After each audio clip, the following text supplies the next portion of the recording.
What's happening, all you stoners and stonettes out there in YouTube land? Today is a beautiful, beautiful day in Washington, D.C. It's about 80 degrees. I'm sitting here in the shade. Things couldn't be better. My clock, right up there. Now, notice if this isn't like a sign from God, I didn't set the time on it. It has been running for like a year and a half, 2 years. Batteries run out. What time did the battery run out? It ran out on 420. Freaking exactly. I didn't do that myself. It's wow. That's kismet. It's a sign from God or something that my clock just ran out on 420. Okay, but anyways, that's not what we're here to talk about. My clock is a beautiful thing that happened, but something's been vexing me since Thursday. What happened Thursday? I went to the subcommittee on the scientific research of medical marijuana. That would be, there's two subcommittees in DC that are responsible for researching marijuana. There's the scientific committee and the intergovernmental committee. So it was the scientific committee, subcommittee that I went, and I was able, and a lot of other patients and the dispensary managers were able to give testimony before and see how all that process worked. And frankly, I was disturbed, guys. Ladies, guys, ladies, all y'all. It was disturbing. I'll take my hat out, take off my hat about this. It's hot. It was. I would think of Washington, D.C., everybody here, I mean, the majority of people, far the majority, they're Democrats. Then no Republican is going to get elected to the city council or any part of the government, so you would think that the people they put in charge of the subcommittees also have that same mindset and leading opinion, everything, because that's just a natural thing to do. You put people in charge of stuff who believe like you. But anyways, it was really disheartening to see. One of the people on the subcommittee, he was a doctor. I didn't hear mention if he was a PhD or a MD. He was referred to as doctor, but that doesn't mean he was a medical doctor. So he said some really disparaging things about the community. Now, there has to be a dissenting voice in any committee. There has to be that to have. Otherwise, everybody starts thinking the same thing, and that isn't good. We've seen that in politics so many times. You have like Vietnam, Bay of Pigs, all of that kind of shit went down because everyone was thinking the same thing in the room, and no one was like, wait a minute, this might be a bad idea to do. So a dissenting voice, very, very important, but how it went about was wrong. He's talked about in his college experience, and the meeting was about bringing the limit from 2 ounces to 4 ounces. In DC, the medical limit right now is 2 ounces, but if you have a doctor write a second recommendation for you, you can get it increased to 4 ounces, but after 2 ounces, it has to be concentrates or tincture, which apparently only one person since October, I believe they said it was the emergency rule enacted, just one person has been granted that. And so, of course, since the dispensaries know about all of that, and the public does, and when you look at the rest of the states in the United States, they have way more allowance for ounces and medical stuff than DC has. 2 ounces is just really, really small. So, especially if you have people who are doing nothing but buying trim and trying to make their own edibles. 2 ounces of trim, as anyone who's ever made an edible or anything or done anything with trim knows, that's not a lot. You need like a good amount of that to get you through a month. So it's a ridiculous thing that they have going, that it's 2 ounces. But they are considering bumping it up to 4. Really good thing. Thank God for that. I was there and I said, my life has been improved so much by what's already happened. But bumping that up to 4 will mean at least 3 to 4 months out of the year when I have a really, really bad time. I'm in a lot of pain for the weather or whatever reason. That's why I love this weather and as hot as it is, because it doesn't hurt me. And a lot of other stuff kind of does. So it'll be great. For a lot of the people out there who are suffering, bump it up to 4 ounces, and we will stop having to worry really about counting how much we bought so far, and then worrying about what happens if we run out a week before that. It's crazy to think that it's 2 ounces, and it needs to be 4 ounces. But here's how the subcommittee worked. They wanted more. It was despite the guy who said he didn't even know how much 4 ounces was. All he knew about was what he bought in college and smoked in college. I'm like, what the fuck, man? You're on a medical subcommittee and you're talking about that? Are you kidding me? And then when the managers of the dispensaries brought up things like the rate of opioid deaths and overdoses in states that have medical programs and how they have gone down, the people on there are other doctors, people, MDs. And MD, I heard her talk about her specialty. She was an MD. None of the MDs on the panel are, by the way, prescribing doctors.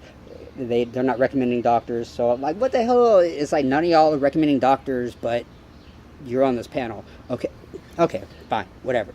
You're doctors. I want you to know. I hope you know what's happening in the medical marijuana community, because you're on the scientific subcommittee, which says your job that you're getting paid some money for by the taxpayers is to monitor best practices of other states and the stuff coming out and research coming out about medical cannabis. That's your job to do that.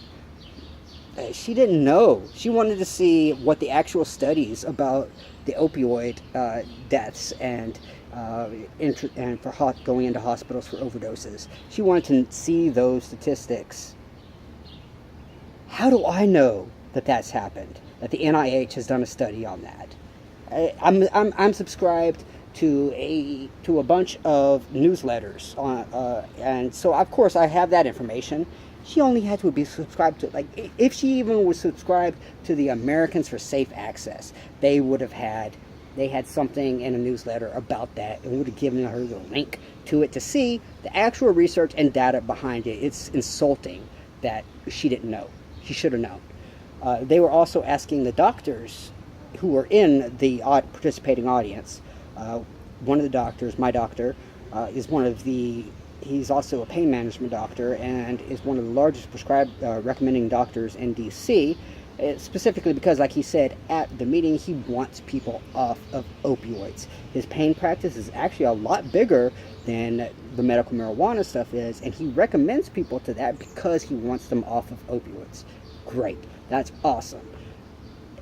The doctors wanted to see some information about that. They asked them to compile some of the data, put it in a pie chart, all of that stuff. And what they were asking for had to be, it would have to go with what the dispensaries purchasing, because it was talking about how many people are at their limits, how many people would need more. So they were like, okay, do a random sampling of your patients, then match it with the dispensaries for what that random sampling is to see how much they're buying.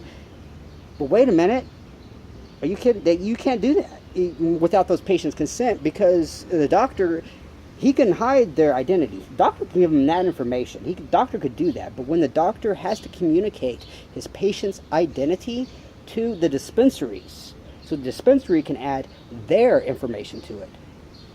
No, you can't do that, because all of a sudden, without the patient signing that consent form that those two things can talk to each other, because that's not what's happening right now, you're breaking HIPAA laws. Now, I didn't want to bring this up in a meeting about breaking federal laws when we're talking about medical marijuana in DC, which is also breaking a federal law.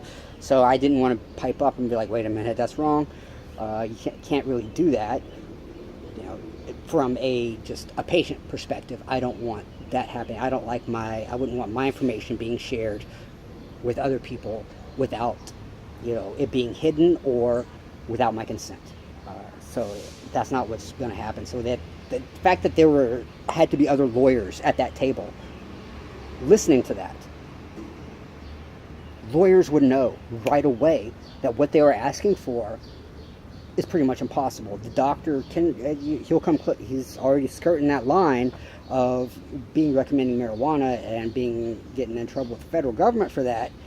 He does that, he steps way over the line on HIPAA. So I think they're going to realize that, and the next meeting, they're going to come back and be like, no, I can't give you this information because it violates confidentiality rules. So the slow process was sad. It was really sad. After all of this, I'm gonna have to smoke. I have some Grizzly Purple here. I'll be giving y'all the full review of it soon. This is just so disheartening. I want the community to thrive. I want it when Maryland happens, DC's system is gonna take a hit, because Maryland is gonna allow anybody from any state, as long as they see a physician in Maryland, to purchase medical marijuana. And all the people who are having trouble in DC with a 2-ounce limit, where are they gonna go? They're gonna be like, I'm in DC, all I gotta do is travel 3 miles to Maryland, and we'll be able to up my limit and not have to, and after a while not worry about prices going up. So it's a no-brainer there that DC wants people to stay in the program. You got to still be pro-business, so why are you going to start having rules that restrict people and send them elsewhere? Because that's what you're going to be doing. Right now you're sending them to the black market. Pretty soon you're going to be sending them to Maryland. But you know what? I believe that the ball is rolling. Things will happen. They're not happening as quickly as they need to happen. I understand the right process needs to go through it, but come on, if you're on a subcommittee, a scientific subcommittee, know your shit, please. Know the latest research out there, and not have to ask the public to send that information to you, not have to ask the public to send you the information about which states allow what limits, because they ask for that too. I'm like, are you fucking kidding me? That's so easy to find. Okay, I'm getting upset. I'm gonna smoke some of this Grizzly Purple Kush here, and everyone else out there, I hope you can get some of the Grizzly Purple Kush or some other indica and cool off and stay stoned.